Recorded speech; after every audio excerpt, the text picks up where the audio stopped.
Hi, guys. Happy Saturday. I hope it's a good one wherever you are. I'm having a coffee filled, sweatshirt wearing, cleaning working day. So I can't complain. I hope you're well. Um, as I was thinking about things today, I was thinking about perception and how our own perception rules everything.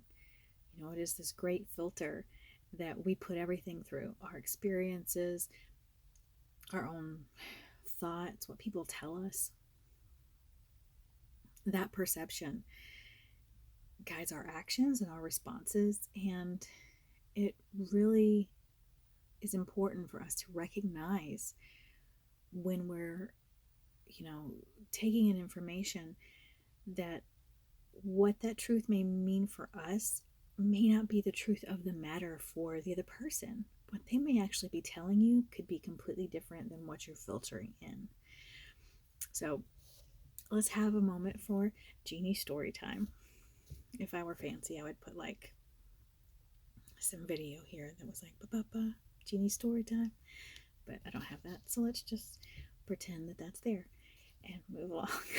so so this story starts let's go back in time when I was 17. I know, a really long time ago. Feels that way anyway. I'm 45, for all of you wondering. So yes, it was a minute for me to be 17. But I was 17, and I was not an excellent math student. I'm still not an excellent math student. Never enjoyed math. I was an English student, English major, reading, literature. Those were the things I loved. So I was in the gifted classes for everything else except math. Math was the class where they were like, yeah, we're not even going to pretend. But you need help. So, but I had a great math teacher my senior year. I loved him. He was fantastic. Still couldn't pull it together, but he tried, bless him.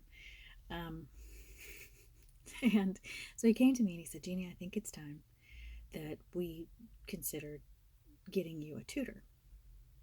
Okay. And he said, I know exactly who you should be with. He's my best student. And he told me who he was. And I tried not to do a cartwheel because I was friends with this person. And not only were we friends, but I'd had a crush on him since I was 14. And so I was excited about the thought of spending a little extra time with him, even if it meant having to endure math. That's okay. So he said that, he would tell him and see if he would tutor me. So the next time I see my friend, he's like, so I guess I'm tutoring you now. I was like, only if you want to. And he said, yeah, that's cool. Well, what do you want to do? And I said, well, can we meet at the library? He's like, sure. So, so we made an appointment. I won't say date. It wasn't a date. A plan. We made a plan to meet at the library later that week to begin my math training. I was so excited. And we met up at the library, and he tutored me. Bless him, he did.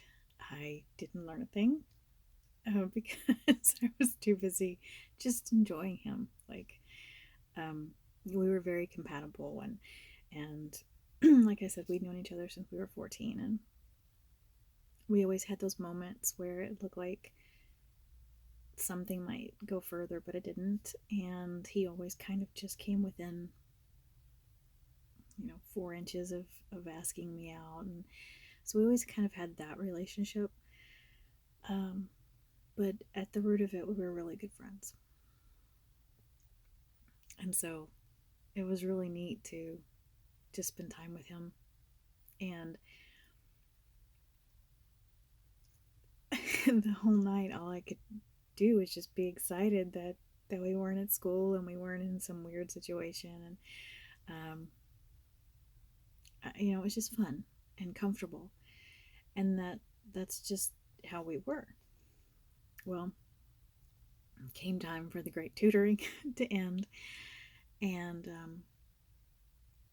he said, "Can I take you home?" And I was like, "Well, my mom's coming to pick me up." And he's like, "I'd really like to take you home." And I really wanted that too. And so I was like, "Well, I need to call my mom."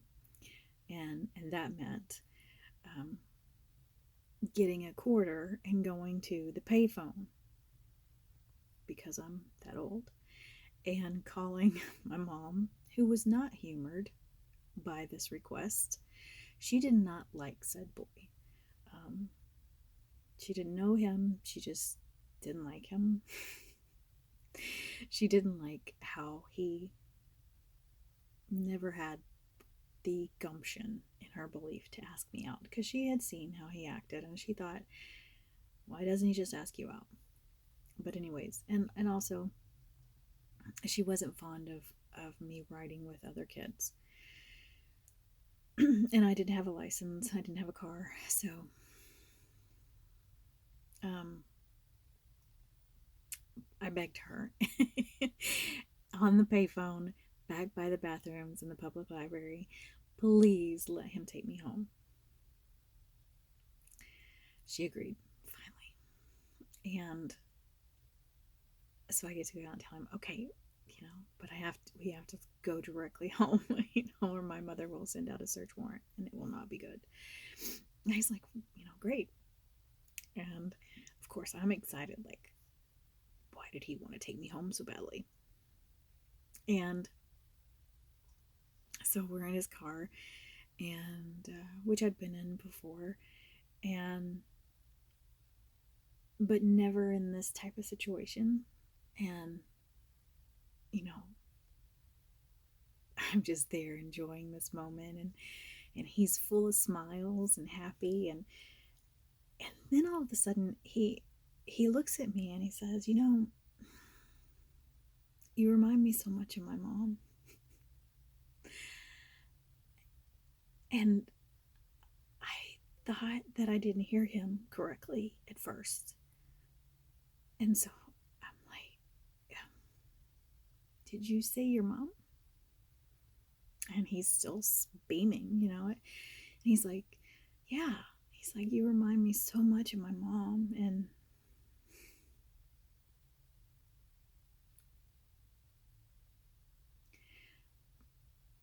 mm-hmm. I didn't know what to say to that. 17-year-old Jeannie was like, okay.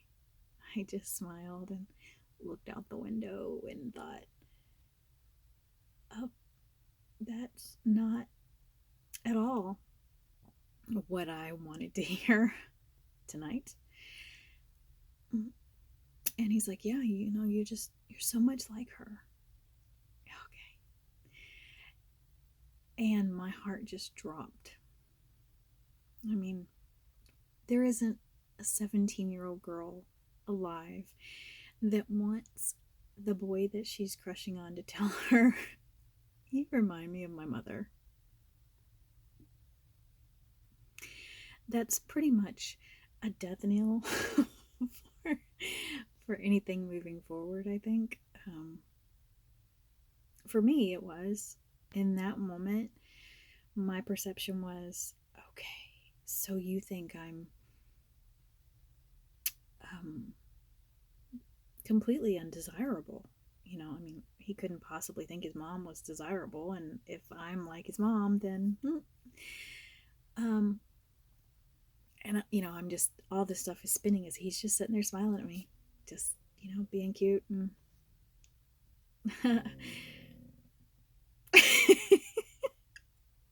For those of you who don't know, that's my groany dog, Hillary. She's ready to go outside. And so we're not doing that right now, and she is groaning about it. Moving forward, devastated. Looking out the window, have completely disconnected from this moment with him because I can't get over that I've just been compared to a boy's mom and didn't know how to move past that or what that meant. So I didn't ask him what that meant. I just smiled and looked out the window like, yeah, I've heard that before. So we get to my house, and my house at the time was, you parked on the street and there was a large incline. So you kind of had to sprint up the driveway. And so we get home, and I guess he kind of thought we were going to chat. I was done because I didn't know how to move past that point of what I felt was like an insult. All I could think of. I mean, she was probably at the time like my age now, which is insane to think of. Just nuts to me that, wow. But anyway, I'm a 40-year-old woman. Okay, great. So we get to my house, and I'm like, well, thank you, and thanks for the tutoring, and see you tomorrow. And he's like, oh, yeah, and he was just great. And then got out of the car quickly and ran up my hill and went in the house, and I called my best friend, and she's like, how'd it go? And I'm telling her how great it went at the library, and she's like, why does this feel like there's something bad coming? And I was like, well, because the next thing is he told me that I remind him of his mom. And she's like, well, how did you take that? And I'm like, I don't know what that means, but I don't think it's good. And she confirmed she didn't think it was good either. And she said, so where do you go from here? I was like, I give up on him. Because I'm clearly, he said, I remind him of his mom. It's time I realized that he's never going to ask me out. And I did. I gave up that night of ever thinking we would have anything. A couple months later, he once again danced around asking me out, and he was too late because I'd already started dating somebody else that he didn't know. But I did give up that night. Now, let's move forward 20-something years. And over the years, we've been reunited a few times. We'd come in contact with each other and stayed in contact for a little bit, and then lost connection. And this time, he was at a new phase in his life where his mom was sick and she was dying. And I was there for him. I was his friend during this, and when she died, I tried to be there. And I got to know the relationship he had with his mom. And he adored her. He loved her intensely. She was his everything. And it hit me like a brick wall that at 17, he was telling me that I was an extremely important person to him, that I reminded him of the person that he loved and trusted and thought was funny. And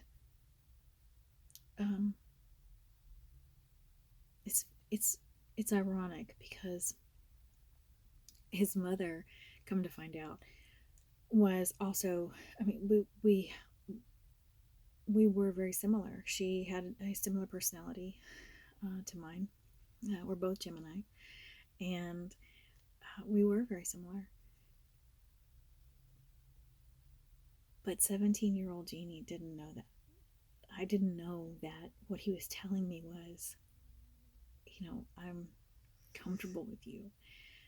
I feel, you know, your humor I get. He didn't say those things. He said, you remind me of my mom, which felt like a big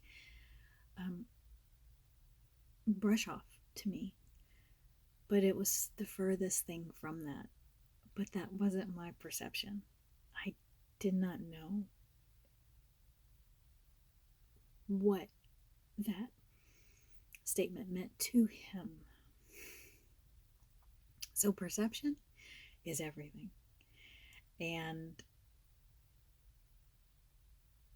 we constantly have to remind ourselves of that what I'm feeling in this moment, the information I'm getting in this moment, may not actually be what they're saying. What that other person is telling me might be coming through a filter of my lack of experience in that situation, in their knowledge. I wish I'd had the knowledge back then that, he adored his mom. I would have been flattered. But that's not what happened. So keep that in mind when you're dealing with one another. When you hear something maybe you don't understand from someone, or you think was an insult, or the other way, maybe you're taking things too grandiose when they're not meant that way. Just take a minute to understand where the other person is coming from. And if I can, I'll recommend a good book. This is one of my favorites, The Four Agreements by Don Miguel Ruiz. I really, really like this book. And one of the agreements is that you should never take anything personally. And in that, another one is don't make assumptions. And, I found this book again recently, and the place that I always have marked is under don't make assumptions. And it talks about, we often make the assumption that our partners know what we're thinking, and partner can be your friend, your family, whatever. It doesn't have to be romantic. And the truth is they don't. He made an assumption that I knew what it meant for him to say that that I reminded him of his mom.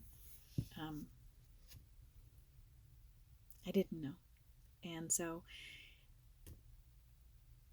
if we can back off a little bit from conversations and not take things so personally, recognize that whatever somebody is expressing really has everything to say about them, and we need to learn to listen better and understand that we make a lot of assumptions in what we say, and we make a lot of assumptions in what we hear, but it's all filtered through that perception that we hold. So sometimes it takes 20 years to learn a lesson. I hope it doesn't for you. I hope that you can look on, maybe you'll look on your life now and think, oh, wait.